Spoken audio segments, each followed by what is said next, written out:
Tonight on CTV News, we have another look at a rally that took place in Denver Monday night. Then later on, we have an exclusive interview with Temple Grandin. After that, we have a full weather forecast and sports and entertainment. All this and more starting now on CTV News. Good evening, and thanks for watching CTV News. I'm Marla Lundak. And I'm Willis Scott. Here's what you might have missed today. President's Day on Monday hardly seems like a day to celebrate our leaders of the past and present due to anti-Trump rallies breaking out across the country, including in Denver. The Colorado State Capitol in Denver was flooded with around 300 protesters on Monday evening for the Not My President's Day rally. The rally was a public event hosted by Hannah Kafafitpour and Desi Saint, who created a Facebook page inviting thousands. I just think we can't take this lying down, and I think of my future grandchildren, and when they ask me what I did during this terrible, frightening time, I want to say that I stood up and said that this isn't right. People began gathering at the Capitol around 4:30 with colorful and thought-provoking signs. At 5, speakers and hosts of the event, Alex Landau, Tay Anderson, and Hannah Kafafitpour, got up and shared their words and experiences. Women's rights are human rights. LGBTQ rights are human rights. Black rights are human rights. Native rights are human rights. Latino and Latina rights are human rights once and for all. All people were invited up to let their messages be heard. After the speakers ended and the sun began to set, the protesters took to the streets. The route was escorted by Denver police officers, and the crowd was large enough to shut down major streets in downtown Denver, including the 16th Street Mall and Broadway Street. Some protesters stayed behind the larger crowd to stand on the street outside the Capitol to show their signs to passing cars, while others stayed on the front steps of the building. Lasting around an hour and 20 minutes, the march ended where it began. Although it was dark, the protesters were not willing to stop. The protests matter. Seeing all these people come together, it energizes us. It reminds us that we're not fighting alone. We have to keep fighting, and it does make the conservatives uncomfortable. When the crowd returned, speakers concluded with final remarks, and all protesters flooded the front steps of the Capitol chanting, "Not my president." Not my president! Not my president! Not my president! After interviewing rallygoers, most encouraged people of all ages, especially youth and young adults, to educate themselves on current affairs and to get out and help the movements by getting involved in local groups and protests. Last week, we updated you on the proposed ordinance in Fort Collins that many think is targeting the homeless population. The American Civil Liberties Union of Colorado wrote a letter asking the city of Fort Collins to abandon the sit-lie ban.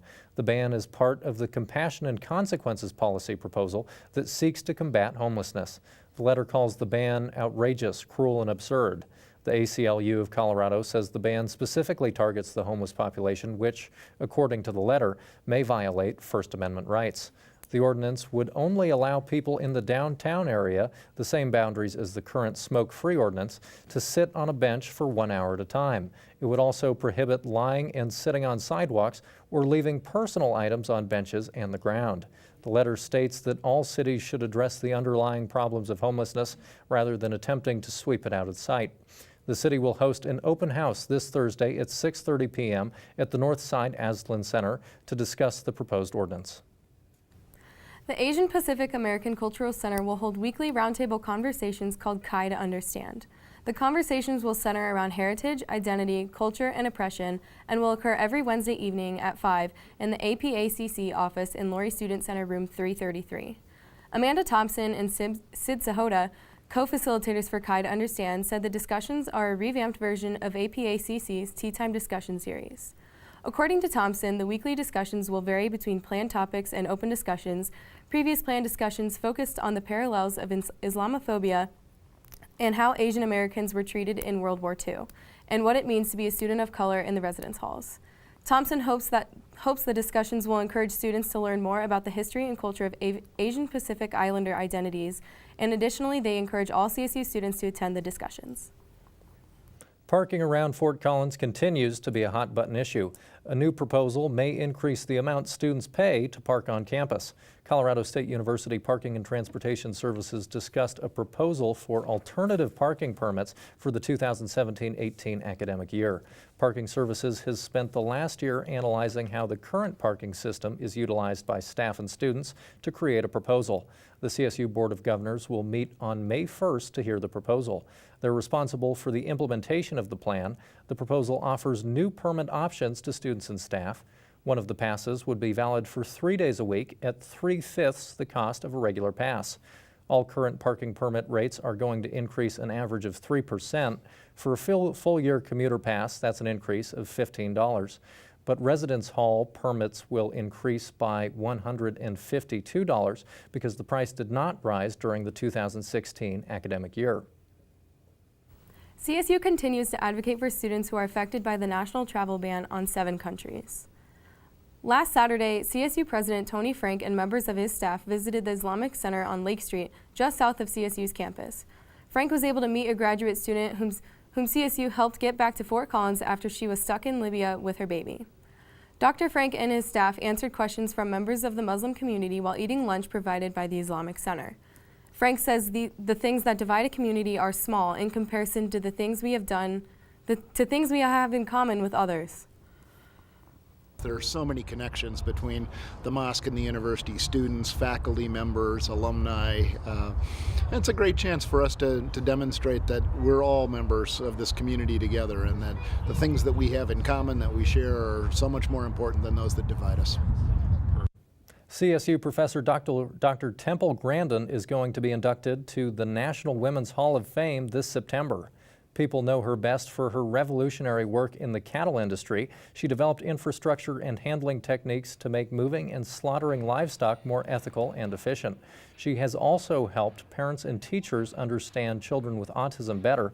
Grandin was diagnosed with autism when she was 2 years old. She says that her autism has helped her to understand the way cattle respond to stressing situations. She is a pioneer in the meatpacking industry. Grandin says she faced adversity in an industry dominated by men. In the early 70s, I was the first woman to milk cows at the Arizona State University dairy farm, and they didn't even have a ladies' room. I had to use the men's room. Being a woman in a man's industry in the early 70s was not easy. And one of the things that motivated me is I wanted to prove I could do it. Well, Dr. Grandin is certainly a bit of a celebrity here at CSU. Yeah. And Marlo, you were telling me that you just watched her TED Talk on different minds over the weekend. How'd you like it? What'd you think about it? It was awesome. You know, I didn't know how big of a deal Temple Grandin was. I learned so much about the impact she's had on the cattle industry. I learned about how people on the autism spectrum think in all different ways, how she thinks in pictures and patterns and verbally. So it was really cool to learn all of that stuff. It's really awesome that we have a professor at CSU like that. It's very cool to learn how different minds work, and of course how she was able to use that to kind of get into the mind of a cow and do that really neat engineering. Yes, very cool. Well, that will do it for news, and while the weather outside has been pretty nice, we can't help but to think, are these warm temperatures going to stick around? Sierra Symes has the latest in weather coming up next. And then later on we have sports and entertainment.